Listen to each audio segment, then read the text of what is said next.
What we do is we take some of these young folks, we find them all over.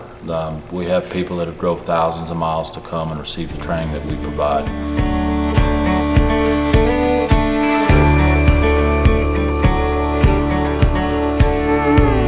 I remember my old man, he worked in the oil fields, and I could never understand why.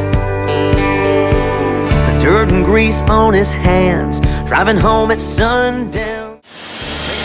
Where are you from? Missouri.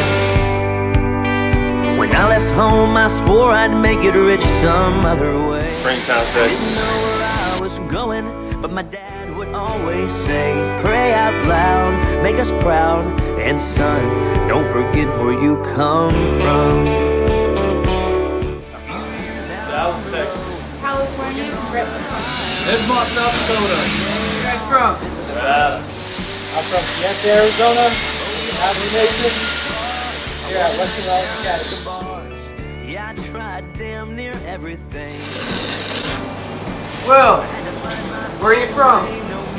Colorado. Where are you from? Gillette, Wyoming. Casper, Wyoming.